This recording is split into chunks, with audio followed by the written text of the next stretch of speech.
নমস্কার বন্ধুরা, শীতকালের বাঁধাকপি দিয়ে কাতলা মাছের মাথার ঘন্ট রান্না করে দেখাবো, যেটি খেতে খুব টেস্টি হয়। ভিডিওটি কেমন লাগলো বন্ধুরা কমেন্ট করে জানাবেন।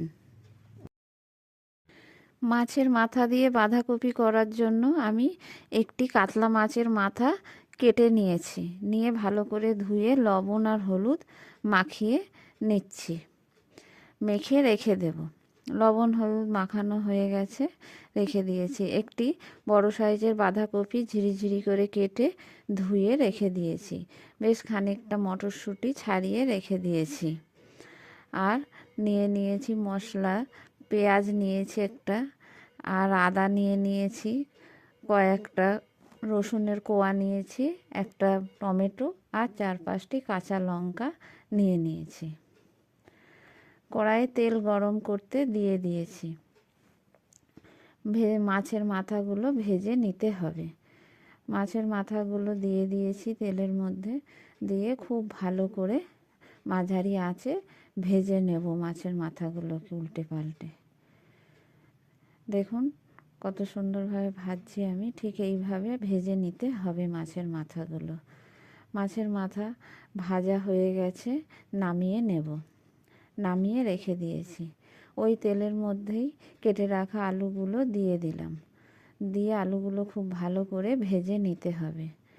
আলুতে লবণ দিয়ে দিলাম, হলুদ দিয়ে দিয়েছি, দিয়ে বেশ কিছুক্ষণ ঢেকে রেখে দেব। আলুগুলো খুব ভালোভাবে ভাজা হয়ে গেছে, লাল লাল করে ভেজে নামিয়ে নিয়েছি। এবার ফোড়নে দিয়ে দিলাম একটা তেজপাতা, একটু জিরের, আর দিয়ে দিলাম কুচনো পেঁয়াজ।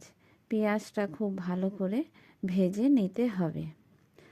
বেশ কিছুক্ষণ ধরে পেঁয়াজটা লাল লাল করে ভেজে নিয়েছি। চামচ রসুন বাটা দিয়ে দিয়েছি, দিয়ে রসুনটা খুব ভালো করে পেঁয়াজের সাথে ভেজে নিয়েছি।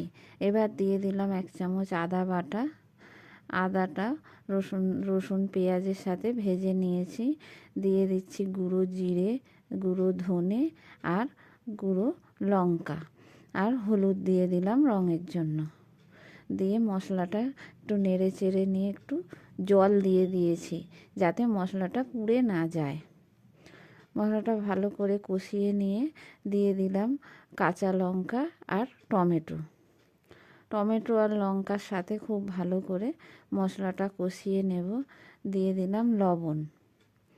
লবণ দিয়ে দিয়েছি, দিয়ে আবারও মশলাটা ভালো করে কষাতে হবে। এবার একটু জল দিয়ে দিলাম, দিয়ে মশলাটা খুব ভালো করে কষাতে হবে। বেশ কিছুক্ষণ ধরে মশলাটা কষিয়ে নেব, যতক্ষণ না মশলার মধ্যে তেল ছেড়ে আসে। কষাতে কষাতে মশলা তেল ছেড়ে দিয়েছে, দেখুন মশলার মধ্যে থেকে এবার তেল ছেড়ে দিয়েছে। এবার আমি ভেজে রাখা আলুটা দিয়ে দিলাম, দিয়ে খুব ভালো করে মশলার সাথে নেড়ে চেড়ে নিচ্ছি। নিয়ে এবার কেটে রাখা বাঁধাকপিটা আমি দিয়ে দিচ্ছি। দিয়ে খুব ভালো করে মশলার সাথে আলুর সাথে আমি মিশিয়ে নেব।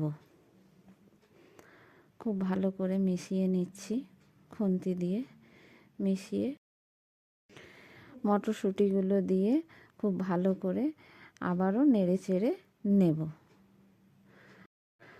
ভেজে রাখা মাছের মাথাগুলো দিয়ে দিয়েছি। বাঁধাকপির তরকারির মধ্যে আমি 1 ফোঁটাও জল মেশাইনি। বাঁধাকপির থেকেই যা জল বেরিয়েছে ওই জলেই তরকারিটা সেদ্ধ হয়ে গেছে, এতেই রান্না হয়ে যাবে খুব ভালোভাবে। মাছের মাথাটা মিশিয়ে নিয়ে আমি 5-10 মিনিটের মতো ঢেকে দিয়েছিলাম। ঢাকা খুলে নিয়েছি। দেখুন কেমন মাছের বাঁধাকপিটা রান্না হয়ে গেল জল ছাড়াই। বাঁধাকপির মধ্যে আমি স্বাদ মতো মিষ্টি দিয়ে দিলাম। যারা মিষ্টি পছন্দ করেন দেবেন, আর যারা না পছন্দ করেন না দিলেও হবে। মাছের মাথা দিয়ে বাঁধাকপির তরকারি আমার রান্না হয়ে গেছে। নামানোর আগে আমি একটু গরম মশলা দিয়ে দিলাম, দিয়ে গরম মশলাটা খুব ভালো করে মিশিয়ে নিয়ে নামিয়ে নিতে হবে। বাঁধাকপির তরকারি রেডি হয়ে গেছে, নামিয়ে নিয়েছি।